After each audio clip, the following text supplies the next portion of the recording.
Hey everyone, welcome back to Solo Party. My name is Kane, and today we are beginning our Ascension runs in Slay the Spire, the board game. We're going to start Ascension 1 by playing as the Ironclad. So we've got the player board and the player's starting deck, rewards deck, and rare rewards deck, as well as our minifig.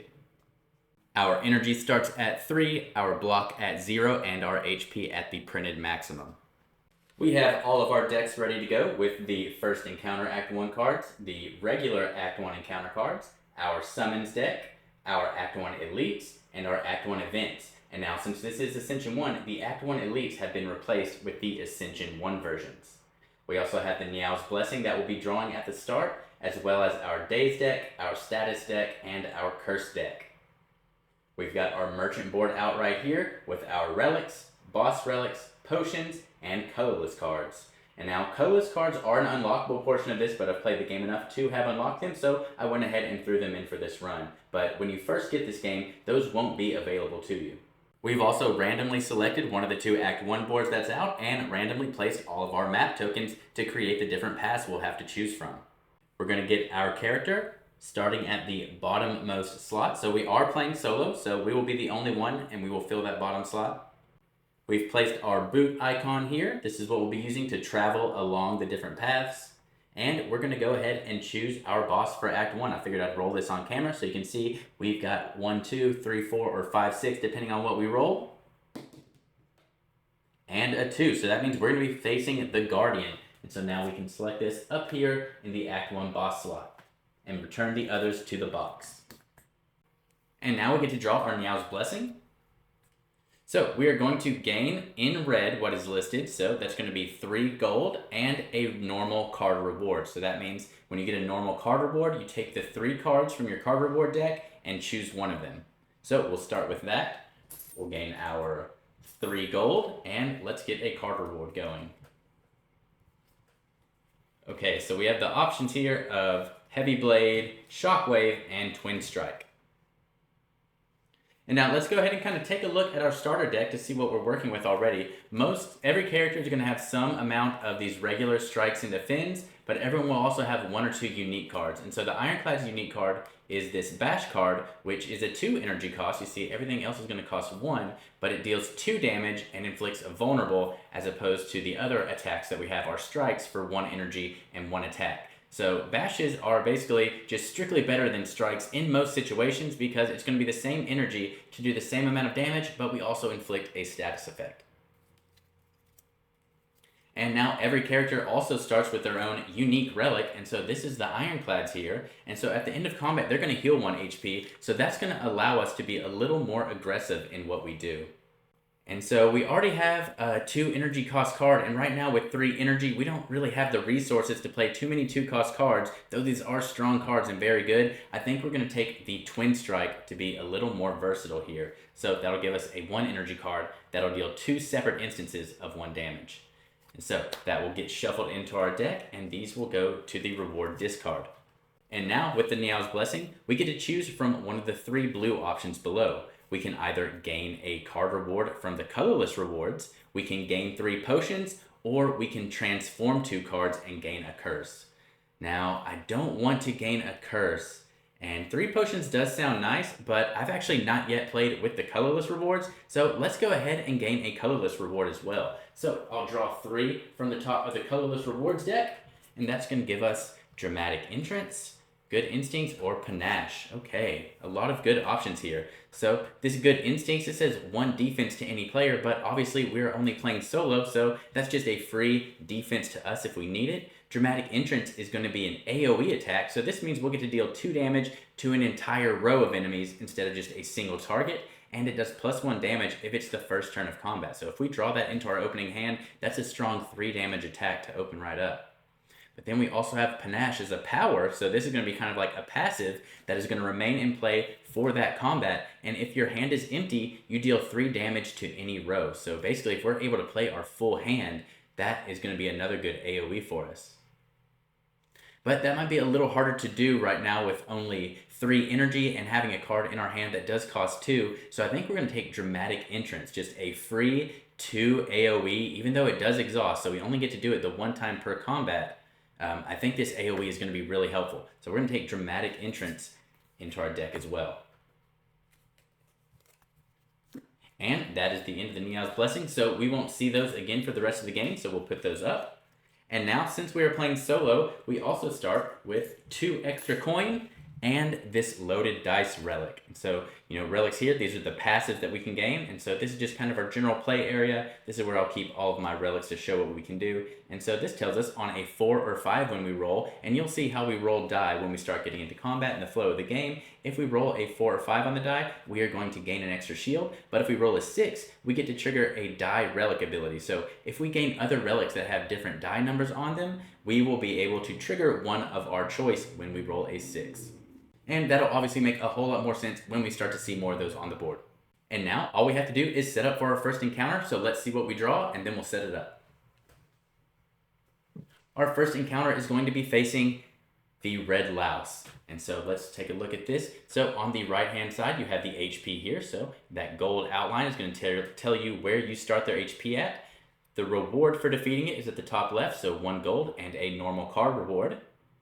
And this tells you, so you can see at the start of combat, you're going to be rolling die, and that'll kind of tell you what randomly is going to get selected for their turn. So you always know what could happen, but then the die will determine what actually does happen. So you can kind of prepare. You know when facing a red louse, you're never going to be dealt more than 2 damage in a single turn with an attack, barring other debuffs like vulnerable or strength and things like that. So it also has an ability curl up. The first time louse takes damage, it gets 2 defense. So you generally want to try to take it out in 1 hit if you can, but a lot of the times you're going to end up dealing damage. It's going to shield up. You're not going to be able to get through the shield, so you'll take a turn to defend as well. And then next turn, it only gets to do it once, so it won't gain defense anymore, and you usually take it out on that second turn.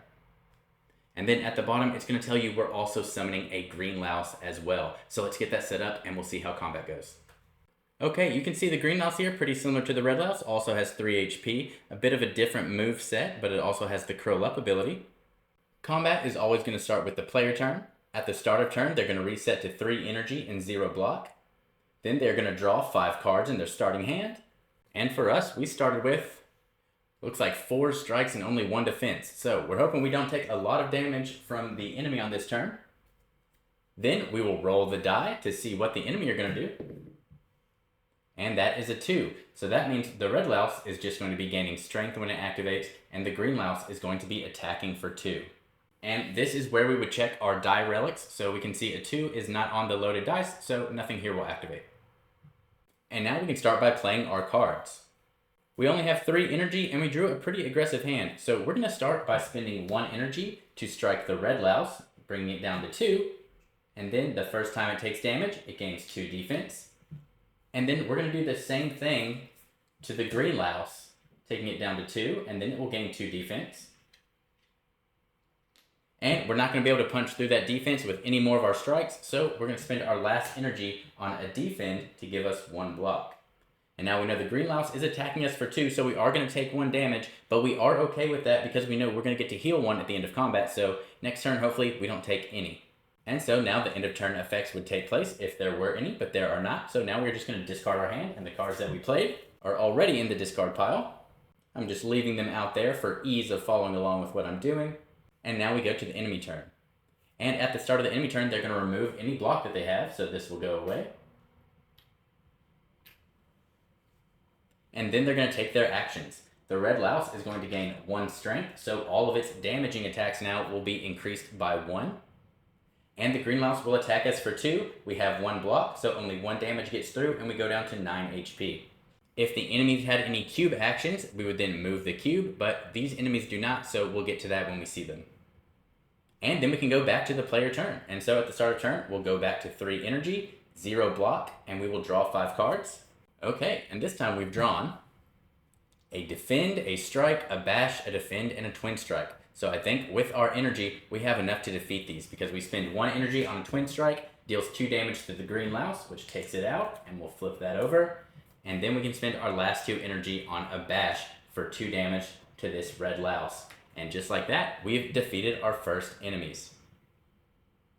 And so you'll notice summons never have combat rewards on them. It's only ever going to be the encounter card that you first drew that lists a combat reward. So we're going to gain 1 gold from that and a card reward. So our 1 coin reward puts us up to 6, and now we'll draw a card reward. So we get Headbutt, Flex, or Ghostly Armor. Now Headbutt is a good attack because it's another 1 cost for 2 damage, and we get a card from our discard pile on top of our draw pile. So any cards we really want to see again, we can get those back. A Flex, which is going to gain us Strength, and then we lose it at the end of the turn, and it also exhausts, but it's only 0 cost. And then we also have the Ghostly Armor, a 1 cost, will give us 2 block, because again, we are playing solo, so we're the only player, but it is also ethereal, so it will exhaust from our deck if we end up not wanting to or needing to play it. But I think this is going to be good to have. We've been adding attacks, so getting a good defense card like this, I think, is going to be beneficial. And now we get to start choosing our pathing for this floor. Obviously, no matter what we choose, we're going to see an event next, but after that is really what matters. We do have 6 gold, so going to an early shop might be good, but I really like the look of this later shop up here. So getting to that means that we're going to have to go through this elite at least, and then either end on another elite or another regular encounter. But I think this path right here, maybe we go event, event, either rest or upgrade, encounter, and then as long as we're still doing good at this point, we'll go left to get a relic, an elite, and then hopefully get 2 elites in that late shop right there, I think is what we're going to try to go for. So let's go ahead and move our boot up here, and we will do an event. And we've drawn the Ominous Forge. Let's get a closer look here. Inside a small hut, you find a forge. The tools are covered with dust, yet a fire roars in the furnace. So we choose one option here, either rummage to gain a relic. We roll the die, and on a 1, 2, or 3, we also gain a curse. Or we can forge by upgrading a card and losing 2 HP. And you know what? Let's go ahead and risk it. Let's just start getting some relics, see if we gain a curse here. Alright, we rolled a 6, so we don't gain a curse, but we will draw a relic. And so now we have Self-Forming Clay. Once per combat, we can gain 3 shield if we lost HP this combat. This is going to be super good for us. So we take that health loss, and then we gain block, so hopefully we don't take any more, and then we'll regain that energy, and then we'll regain that HP at the end of combat. So this is really good for sustainability, which is what we need with the Ironclad if we want to go more aggressive with the card rewards that we choose. And then now we only have one choice. We have to do another encounter. So let's draw one up, and then we'll get it set up. And we're going to see, alright, a Cultist, and it's also going to be summoning a Spike Slime. So we see it's got 9 HP. It is only going to be doing one move, just attacking and then gaining strength. So first turn it'll attack for 1 and gain a strength. So next turn 2, gain a strength. And it's just going to scale permanently like that until we defeat it. And we are going to get a coin, a potion, and a normal card reward when we do defeat it. Alright, so we've got the Spike Slime joining the Cultist. It has 5 HP and its own list of moves here that it will have. So we are starting with our 3 energy, 0 block, and we will draw our 5 starting cards. Okay, a nice array here. We started with a Defend, 2 strikes, a Twin Strike, and a Ghostly Armor. And now we want to roll the die to see what the Spike Slime is going to do. Push that into frame, and we rolled another 6. So the Spike Slime is attacking for 2, and the Cultist is attacking for 1 and strengthening. So we're getting attacked for a total of 3 here. Really nice that we drew that Ghostly Armor and Defend, because playing both of them means that we get to fully block the incoming damage. So our block is up to 3. We have 1 energy remaining, and it's going to be important to get down that Cultist. It's kind of a DPS race, so we're going to send this Twin Strike over to the Cultist, taking it down to 7. And that will be the end of our turn, so these go into the discard. We played the Ghostly Armor, so it does not exhaust with Ethereal. It'll only exhaust if it's in our hand steel at the end of the turn. And the enemies will now go. They don't have any block to remove. They'll perform their actions. So the Cultist is going to attack and gain a defense, taking our block down to 2. And then the Spike Slime will attack us for 2 again, taking us down to 0. But we successfully blocked all the damage. We didn't take any, and we can go on to the next turn. So our energy is back up to 3. Our block is already at 0, and now we are going to draw 5 cards. And this time we've drawn 2 defends, 2 strikes, and our bash. So let's see what the enemies will do. And push it in. We rolled a 1. And so that means the Spike Slime is going to be attacking for 1 and inflicting vulnerable. And it tells you right there on the card it's going to act last if it were ever perhaps the first enemy in the row. This tells you it will not apply the vulnerable until the end. So we've got a total of 3 damage coming our way again. So I think what we want to do with this turn, before the Cultist continues to get too powerful, we will play our Bash here to deal 2 damage to the Cultist, taking it down to 5, and inflicting the vulnerable status on it. So this is going to remain on the Cultist until we attack it again. So it will persist from turn to turn, but the next attack we deal to the Cultist will deal double damage. And with our last energy, we will play a Defend to gain at least a little bit of block for this incoming damage. So now we will discard our hand and go to the enemies. So no block to remove once again. The Cultist is attacking for 2. We have 1 block, so we take 1 damage, going down to 9. And then the Spike Slime attacks us also for 1 damage, taking us down to 8. And then the Spike Slime also inflicts vulnerable on us. And just like that, it is back to the player turn. So we will reset to 3 energy, 0 block, and draw our 5 cards. Now we finally reached the bottom of our deck. We drew the last 3 cards we had, our Dramatic Entrance, a Strike, and a Defend. So now we're going to shuffle our discard pile in typical deck builder fashion to create our new deck pile that we are drawing from. And the 2 other cards we drew were again our Ghostly Armor and another Strike. Now, because I knew I had my Dramatic Entrance in those last 3 cards, obviously I hadn't drawn it yet, I was letting that vulnerable last because this is a good card that deals 2 damage, so doubled, that'll be 4, as opposed to just a strike doubling into 2 damage. So this is going to be helpful. We're going to take out the Cultist this turn with our Dramatic Entrance for sure. And so we're going to go ahead and start with that. So for 0 energy, we're going to do 2 AoE. So that means 4 damage to the Cultist, takes it to 1, and then we remove the vulnerable. And then 2 to the Spike Slime, takes it down to 3. Oh, I should roll to see what the enemies are going to be doing. Well, the Spike Slime. Okay, and a 2. So again, attacking me for 1 and inflicting a vulnerable. We'll spend our first energy on a strike to take out the Cultist.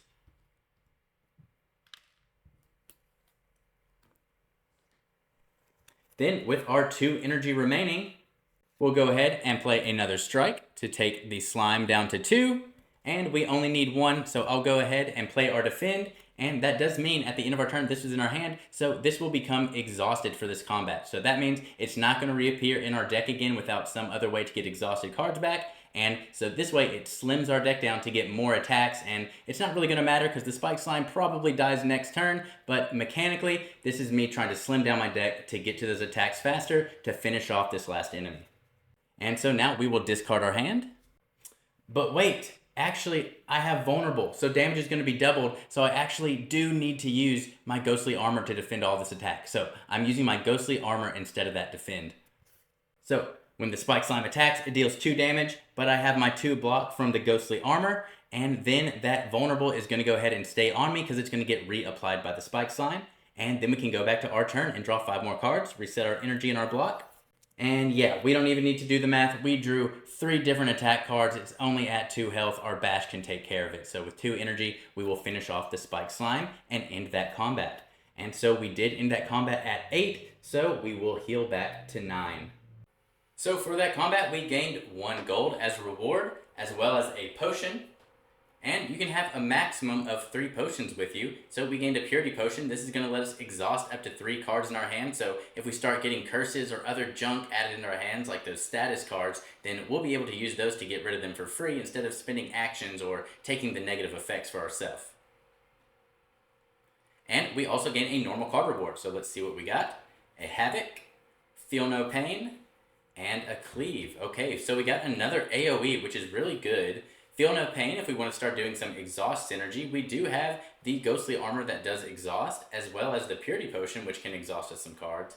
And then we also drew a Havoc to draw a card, immediately play it for 0 and exhaust it. So some exhaust synergy there, but I think we want to have a nice AoE we can keep coming back to, just in case we run into an enemy where we want to play multiple AoEs. Since our Dramatic Entrance does exhaust, this will not exhaust. So I think we're going to go ahead and take a Cleave. Now back to the map, we have another event. And we've drawn Big Fish. Objects float before you. Which do you choose? So each player chooses a different option. So it's just us, so we'll choose one. We can either heal 2. We're only 1 away from max, so probably not choosing that one. We can take the donut to upgrade a starter strike, take the box to gain a relic and gain a curse, or restraint, remove a starter strike. So if we want to start thinning our deck, and honestly, I really like that idea. I think we're going to choose restraint to remove a starter strike so we can start seeing twin strike more, start seeing cleave more, things like that. Just generally better cards. And so next we go to the campfire. At a campfire you can choose to either rest, which heals you for 3 HP, or you can smith and upgrade a card. And I think we're going to go ahead and upgrade our first card. And I think the card we're going to choose to upgrade is our twin strike. So the great thing about this game, to upgrade a card, you're just going to slide it on out of there and flip it over, and the upgraded card is on the back side. And so now it's noted by that green text with the plus, and now our twin strike does 2 instances of 2 damage for 1 energy. That is really good.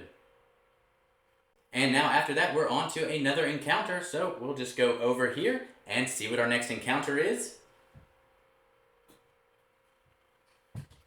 And now we're facing a sneaky gremlin, but we're also summoning 3 random gremlins. If playing solo, we only summon 2, so thankfully that's nice because these guys in a group are nasty. But we actually drew a lot of AoE, so I'm hoping we draw into that cleave or dramatic entrance, and we might be able to take them all out pretty quickly.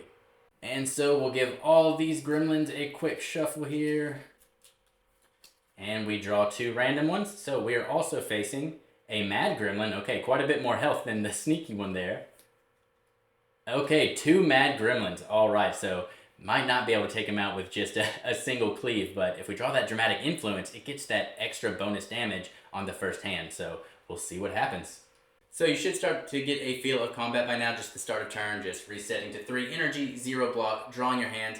I'm going to stop saying that after this combat over and over, but I just wanted to make sure you knew for the first couple of combats, in case you weren't familiar with how the board game or the digital game worked, or, you know, if you are new to deck builders in general. Okay, and we drew an opening hand that we really like to see. So we got 2 strikes. We did draw our dramatic entrance in the opening hand, and a defend and ghostly armor. So we are going to go ahead and roll the die, so it's not going to matter for any of their abilities, but we can still possibly trigger our loaded die to get an extra defense on a 4 or 5. And it's just a 2, so nothing extra for us there. We are, of course, going to start out with our dramatic entrance. So that's a 2 damage AoE plus 1 if it's the first turn of combat, which it is. So 3 damage to each of these enemies takes both of the mad gremlins down to 2, and it does defeat the sneaky gremlin just like that. And we do have 3 energy remaining, so we're going to go ahead and spend 2 of those energy on 1 mad gremlin to finish it off as well. And so now we're only taking 1 damage from an attack right here, so we will go ahead and spend our defense to get us the 1 block we need to defend against the mad gremlin's incoming attack. So now we can discard our hand. The enemy's turn will go. They will remove any block. They do not have any. They will activate. The mad gremlin will attack us for 1. We have 1 block, so we take no damage. And now it's back to the start of our turn. 3 energy, 0 block, drawing a hand of 5. We just need something that'll deal 2 damage in this hand to take out the mad gremlin, and we got plenty of it. We got 2 defends, 2 strikes, and our upgraded twin strike. That is definitely enough to take out the mad gremlin, so we win this combat. This reward's going to give us a coin, another potion, and another card reward. So we are now at 8 gold, really starting to save up for that late shop we want to get. We gain another potion, and this time we get an explosive potion. So deal 2 damage to any row, so a nice little free AoE there if we need the extra damage. And a card reward. Another twin strike, a clothesline, or a combust. And as much as I like that clothesline 2 cost for 3 damage and a weaken, I think right now I'm kind of liking combust. But I don't know, we already have quite a bit of AoE, so do I really need combust? I think I'm actually going to choose to skip card rewards this combat. Nothing is quite sticking out to me as good enough to add into what we've got going on right now. We've got our upgraded Twin Strike we want to see more often than most of these cards at the moment, so I don't want to fill our deck with bloat.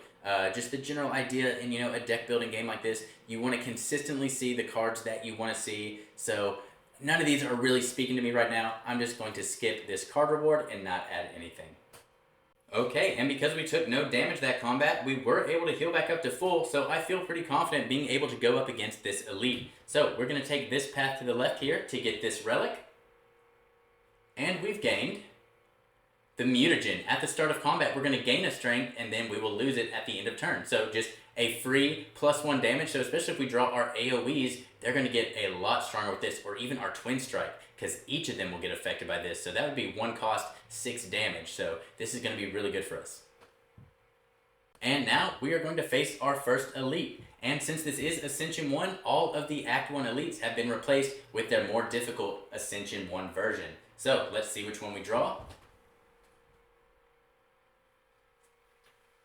And we drew the Sentries, and now I'm feeling really good about having taken so much AoE, because these guys are going to summon a bunch of extra ones of them. If you're familiar with the video game, you know these guys well. So until there's 3 enemies per player, so that means we're going to draw an A and a B in addition to this Sentry. For our first elite fight, we can see all these Sentries actually do something a little bit different. So we've got 8 HP, 7 HP, 8 HP. You can see we have 1 through 3 is a daze, 4 through 6 is a 3 damage, and it's the opposite for the other Sentry. So if you're familiar with the digital game, this kind of represents, the turns going back and forth. But our first Sentry here has a cube action listed, and so it's going to start here, and it will do that daze, and then we will move it down during that action, and it will continue down like that, but we will never go back to a spot that is gray. We will only keep going back and forth on the red slots over and over. So we'll start by drawing our hand of 5. And don't forget, because of our mutagen, we do start with 1 strength. Okay, and we drew a really strong opening hand. Basically exactly what we would want to get. A dramatic entrance and cleave in our opening hand, as well as our upgraded Twin Strike. So for starters, we're going to use our dramatic entrance for no energy. That's going to do 2 AoE damage, +1 since it's the first turn of combat, and then another +1 because of our strength. So this is going to be 4 AoE to each Sentry. Taking the first one down to 4, Sentry A down to 3, and Sentry B down to 4. Then we will spend our first energy to cleave, which is going to be another 3 AoE. So that's going to take Sentry down to 1, Sentry B down to 1, and we finished off Sentry A. This is the easiest time we could have had with this elite fight. We unfortunately will not be able to take out both of them on this turn. Well, let's see what this last Sentry is. I forgot to roll the die. So let's go with a 6. So that means that the B will be inflicting daze. So they're both just going to be inflicting 1 daze on us. So it doesn't matter which one we kill. We'll go ahead and take out Sentry B using our Twin Strike.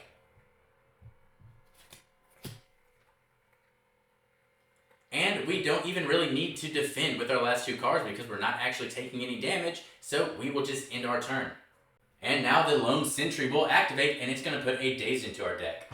When you add a daze, it tells you here that you put it on top of your draw pile. It is unplayable and ethereal. So unplayable meaning there's nothing we can do to actually play this card from our hand, and ethereal meaning it will exhaust at the end of our turn if it's still in our hand. And then after that, we will move the cube action down. So now we know that it is attacking us for 2, but we just need to draw a single strike on our turn here. We lose our strength that we had at the end of that round. And so drawing up to 5, we know we're drawing a daze because that was on the top of our deck. But we also drew with our other 4 cards some defense and a strike, which is all we need. So we'll spend 1 energy to play a strike and defeat these Sentries. And that is why we wanted to take so much AoE early on, because we know this could be an elite we wanted to fight, and we were looking at fighting potentially 2 elites, so it was likely we were going to draw them. So for winning this encounter, we're going to get 2 gold, a relic, and a card reward. Okay, so 2 gold is going to put us up to 10 total gold. We gain a relic. which is going to be meat on the bone. At the end of combat, if you have less than 4 HP, your HP becomes 4. So again, some more sustainability. And then we will get a card reward. Second Wind, Battle Trance, and Body Slam. Now this is interesting. Second Wind is good if we need to get some more defense. Body Slam, I don't really feel like we have the structure for to make good use of that, but Battle Trance, to just draw 3 cards to get what we need, especially if we get this in our opening hand, but not Dramatic Entrance, drawing into that could be really good. So I think we're going to take Battle Trance. And now we are doing just fine, so we're definitely going to continue on this left path towards that second elite, meaning we have an event to draw. And we drew the Cleric. Hello friend, I am Cleric. Are you interested in my services? Alright, so we can pay to heal, and we are at full health, so we do not need to heal. We can pay to upgrade for 2, which is pretty good. Purify, or pay 3 to remove a card. Okay, so again, thinning the deck more, and I can't lie, I'm a pretty big fan of thinning the deck, especially this early on when we've got some good cards we want to draw in our opening hand, like the Dramatic Influence. I think I'm going to pay 3 gold and remove a card. So I'll go down to 7 coin, and we will remove another basic strike. And now let's go take a look at the Merchant. And alright, we have set up the Merchant here with 3 relics on the top, 3 potions on the bottom, and then 3 of our card rewards and 3 colorless card rewards. You can see the cost of the cards here, 2 for a common, 3 for an uncommon, and 6 for a rare. We have no rares out though. We could also spend another 3 coin to remove a card from our deck if we want. Now, first thing I always like to look at is the relics, and we can't really afford the ones that we would want. I would really love to get that tungsten rod, but because we just used the Cleric event to remove a card, we only have 7 instead of the 8 we needed. So if we had chose to upgrade instead, we could get the tungsten rod here, but it is what it is. We would love a fairy in a bottle as an insurance policy in case we do get defeated later on in the run. But I also really like some of our card rewards that we drew. I think getting both a Seeing Red and Inflame to give us some permanent strength is going to be really nice. And then Seeing Red gives us extra energy early on to play those 2 cost cards like our Inflame or our Bash, and then will allow us to pick higher cost cards in the future. So I think I'm going to spend 5 coins to get both Seeing Red and Inflame. That unfortunately does not leave me enough for Fairy in a Bottle, so that's going to be the end of our Merchant phase. And with that, we're feeling pretty good, so I'll just go ahead and show here, we are going to take on this second elite. Okay, for our second elite, we've drawn the Gremlin Knob. So you can see here, it scales based on player count, so doing solo, it has 17 health, which we're using with this health tracker up here. When defeated, we're going to get 2 coins, a relic, and a card reward. It's got 2 slots here for cube actions. The first one is going to gain Enrage for the rest of combat, and Enrage says after you play a skill, you take 1 damage. But the first turn is free, and then after that, he's just going to keep hitting us with an AoE attack and strength, and AoE is not going to matter because we're playing solo, but if we were playing multiple characters, AoE for an enemy means they're going to hit every single character. We are starting with our 1 strength from Mutagen. We've drawn our starting hand. Let's go ahead and roll the die to see if any of our die stuff activates. And with a 1, that does nothing for us. So now we can start playing cards. We have 3 energy. We're going to use our first energy in order to cleave. So that's going to deal 2 damage to the Gremlin Knob, taking it down to 15. And then we're going to play our Bash. So that'll do another 2 damage, taking it to 13, and inflict vulnerable. Now the reason we didn't play our Bash first is because we want to trigger the vulnerable with our upgraded Twin Strike. So hopefully we draw that in our next hand. But that's all of our energy, so it goes to the Gremlin Knob's turn, and it is going to gain Enrage for the rest of combat, and then it will start attacking. Oh, and of course, we had the 1 extra strength, so each of those attacks did 1 extra damage, and the Gremlin Knob is actually at 11.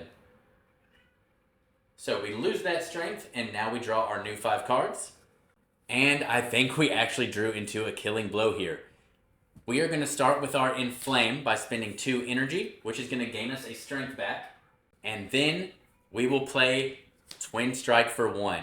And so with our 1 strength, each of these are 3 vulnerable doubles, each hit in a single attack card, meaning we are hitting for 6 damage twice, The Gremlin Knob is at 11, that's 12 damage, and we have once again defeated an elite without taking any damage. We are doing amazing on this first floor. So with that, we'll gain our 2 gold, bringing us to 4, and then we'll get a relic and a card reward. And so the relic we gained is a War Paint. Upgrade a starter defend and another skill, then discard this item. Okay, so let's go ahead and do that. So 1 starter defend becomes 2 to any player. And then making our Seeing Red cost 0 is going to be very helpful. And now we'll get our card reward.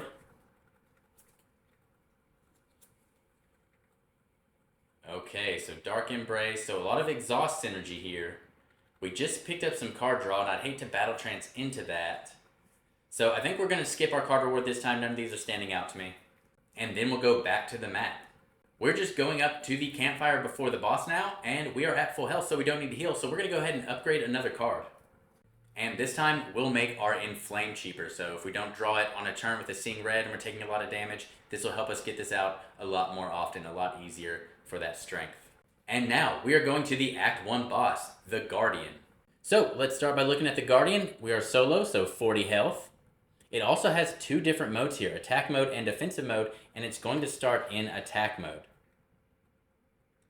So it's got a regular AoE and then gains 5 shield per player, so solo means it will gain 5 block, and then it will go into mode shift with an AoE attack of 6. Now mode shift says, if the Guardian starts its turn with no block, it doesn't attack this turn and enters defensive mode at the start of next round. So if you can't block through that full 6 attack, you need to be able to deal damage to get through the block, so it will switch to something else and not attack you for 6. And if you're familiar with the digital game, this is kind of the normal flow of it. It's going to be dealing big attacks to you while you're trying to whittle down its armor so it switches to defensive mode. So we've got our 1 strength starting from Mutagen.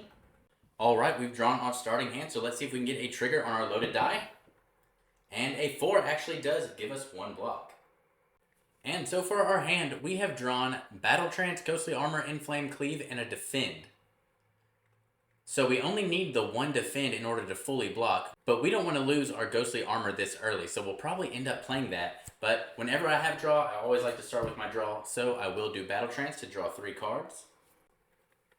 And that added a Strike, a Bash, and a Defend into my hand.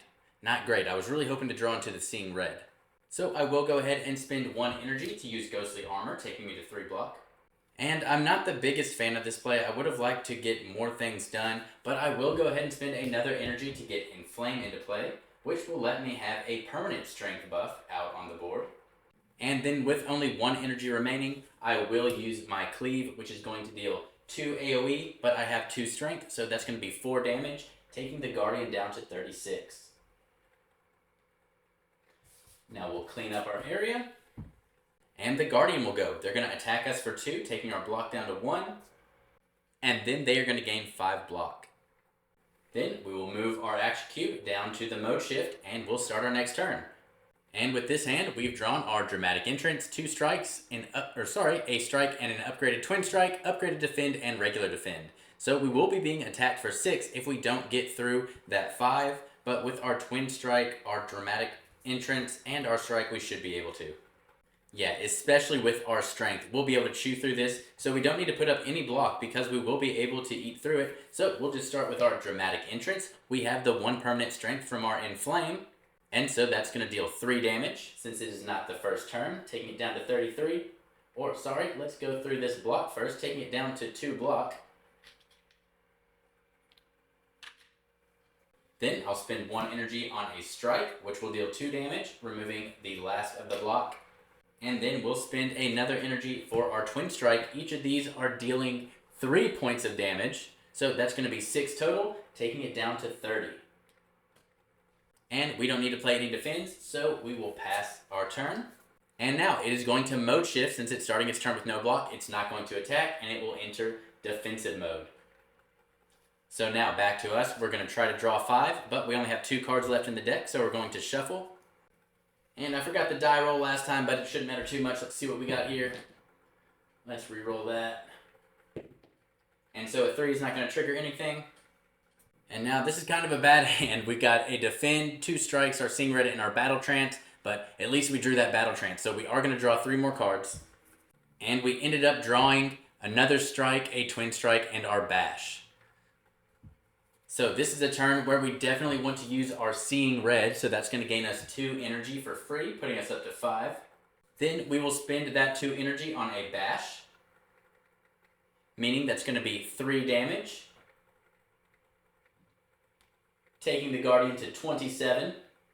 And now in defensive mode, the Guardian has Sharp Hide. While in defensive mode, after you play an attack, take 1 damage, and this damage can be blocked. So what I should have done is played defend first. I wouldn't have taken that damage, but it's not going to matter because I am still going to play more attacks. So I went down to 9 from attacking with the bash. The Guardian also gets vulnerable, and then I'll spend 1 energy to play that defend, giving me 1 block. I'll spend 1 more energy, going down to 1, to play my twin strike, so that's going to be 3 damage each. Doubled with the vulnerable means another 12 damage coming in. So that is going to put it out. Put the Guardian down to 15. And we'll remove the vulnerable. We take 1 point of damage from Sharp Hide, but we will block it. And with our last energy, we might as well go ahead and play 1 more strike. We will heal to full at the end of a boss battle, so taking a little bit of damage here shouldn't be too bad. And we still have our self-forming clay that we can use that says once per combat, if we've lost HP, then we can gain 3 block. So another 2 damage with the strike takes it to 13. And now we clean up, and the Guardian is going to attack us for 2. We have no block, so we're going to go down to 7 HP. It's going to move down on the cube action, so now it's going to be attacking us for 4 and gaining a strength, and it will enter the attack mode at the start of next round. And alright, we've drawn our hand. Let's roll the die. And a 6 means we can trigger a die relic ability, so yeah, we'll go ahead and trigger the loaded die, giving us 1 block. And we did draw a pretty defensive hand here, so we're going to definitely spend 2 energy on our Ghostly Armor and our Defend to give us 4 more block, putting us up to 5, so we'll be able to fully block the Guardian here. And it'll also allow us to spend our last energy on a Cleave for 3 damage. We'll take 1 from Sharp Hide, which will take us down to 4, but the 3 damage from Cleave takes the Guardian down to 10. We'll clean up the board, and then the Guardian is going to attack us for 4, but we have 4 blocks, so we will just block all of that damage, and then it will switch into attack mode at the start of next round, which is happening now. Let's roll our die. And it rolled into a 4, so we will gain 1 block from that. Now we'd love to just be able to deal 10 damage and take it out this turn. So we drew our Strike, Ghostly Armor, Twin Strike, Cleave, and Battle Trance. You know what we do. We're going to start with a Battle Trance, which drew us our upgraded Defend and a basic Defend and Strike. But I think that's going to be okay. I think we still have enough damage here. 1 energy for Twin Strike is going to be 6 damage, taking it to 4. 1 energy for Cleave for 3, takes it to 1. And then a basic strike finishes off the job. And we have defeated the Guardian. So we are going to gain our 3 gold reward. We'll put 2 back to give us a 5. So we're now at 7 gold. We're going to gain our first boss relic, which is Tiny House. We gain a card reward, a potion, 3 gold, and we upgrade a card. And we use it immediately in discard. So we're going to gain all these rewards right now. Another 3 gold puts us at 10. You can have a max of 3 potions. This will give us our 3rd potion.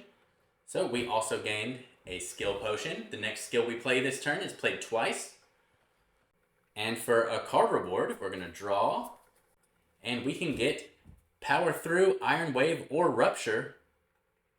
I feel like we're doing pretty good on defense. I kind of like Rupture to give us more strength gain. So yeah, I'm going to choose Rupture because we have the stuff like Meat on the Bone, Self-Forming Clay. We have a lot of ways to give ourselves more HP without having to rest. And lastly, we're going to upgrade a card, and since I did not get an Energy Relic, I'm going to make that Rupture cheaper, bring it down to 0. And with that, that's going to be Act 1 of Slay the Spire, the board game. This has been Solo Party. My name is Kane, and I will see you all next time for Act 2.